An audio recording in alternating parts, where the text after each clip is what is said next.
Very excited to be joined on the show by our next guest, who is both a civil rights lawyer, the head of the University of Denver's Social Movement Support Lab, and the author of the book we're here to discuss, Rich Thanks to Racism. Jim Freeman, welcome to the Damage Report. Thanks for having me, John. Very glad to have you here. People watching this are seeing an image of the book there. So, how the ultra wealthy profit from racial injustice, and that is a topic that we occasionally talk about here on our show. You delve into multiple different ways that this manifests in America. So, can you tell us a little bit about the origins of the book? Why you decided to focus on this particular topic? Yeah, I mean, honestly, I stumbled onto it.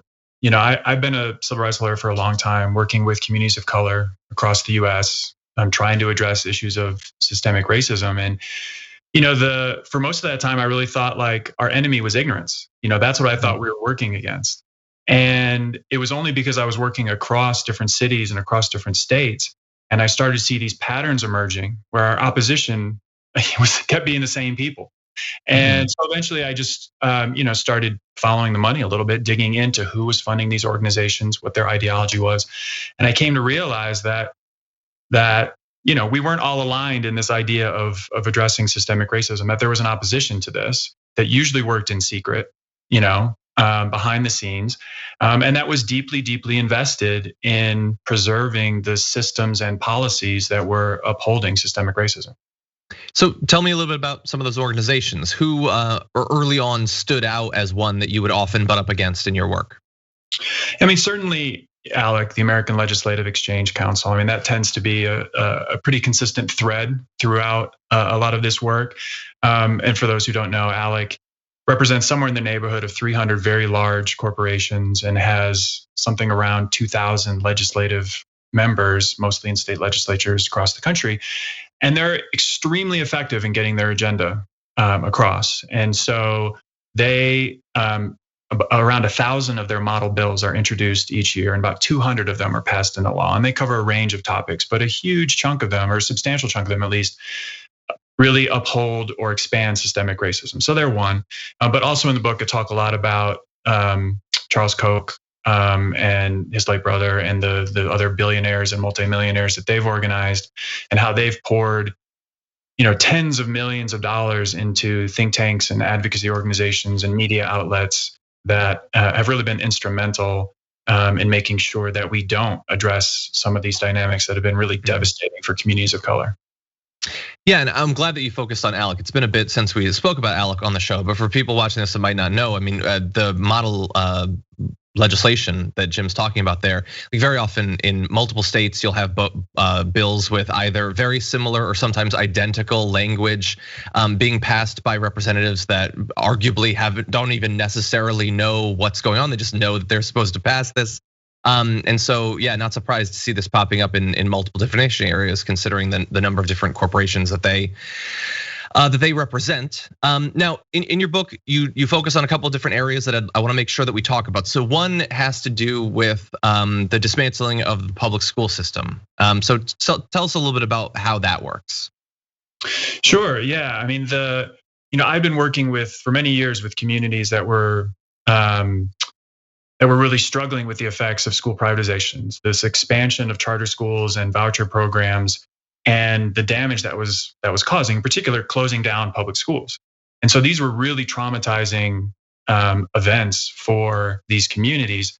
And then again, I started digging into who was funding this and kept running the same set of names. So what I did for the book was I just picked 10 names, just some that are well known, like the Gates Foundation and the Walton Foundation and folks like that. But then also some that maybe haven't received a lot of publicity for work in this space, like Koch brothers. So I just picked 10, and I tracked their donations to 50 organizations that have been really instrumental in pushing this agenda forward.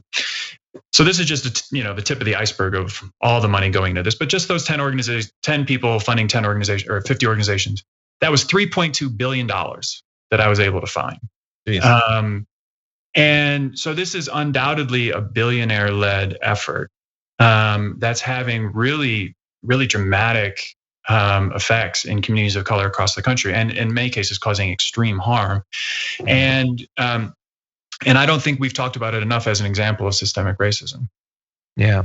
Yeah, and especially some of the individuals that you've identified there, like, a lot of the people, especially watching this show, are not going to be surprised to find out that the Koch brothers are involved in this. But the idea that the Gates are involved in this, that Mark Zuckerberg, who's occasionally gotten, positive press cycles for donating money to schools and things like that, that you've identified both of them being involved in this, and obviously they have a lot of money, so that can have a very outsized effect on this. Yeah, absolutely. I mean, we think of them very differently. Mark Zuckerberg and Bill Gates on one side, and Koch brothers and some others on the other side. But in actuality, in this space, they're funding the same organizations, and so I think they have very different ideologies that are driving their efforts. But the impact in many cases is the same.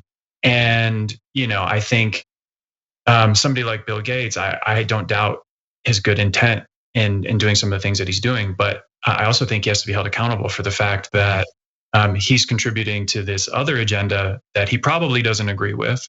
The Koch brothers wanting to actually dismantle the public school system entirely. I don't think that's Bill Gates' intent, but he's contributing to it probably unwittingly, and I think he needs to account for that.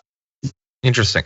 So, I mean, is it ignorance? Is it they give so much money to so many different people that they can't necessarily vet everything? It seems like, especially if this is not one-time donations that you're identifying, if this is sustained support, it seems weird that they wouldn't necessarily know it's going to be money. Yeah, no, I think they've come to it for different reasons, right? I mean, there are some folks who came to charter schools and in particular because they wanted to disrupt the education system, and they saw some of the real long-standing legitimate flaws in our public school system and wanted to do something different. And then there's other people who saw vouchers as a way to do something they've been trying to do for 60, 70 years, which is dismantle this public system. And that charter schools were sort of a way into that. It was a way to get a toehold into the system. So they came at it in different ways. But the long and the short of it is, because of what they've done, schools are closing down in huge numbers in Black and brown communities. And if you follow this process and this agenda to its logical end, it really does threaten the educational opportunities of everyone.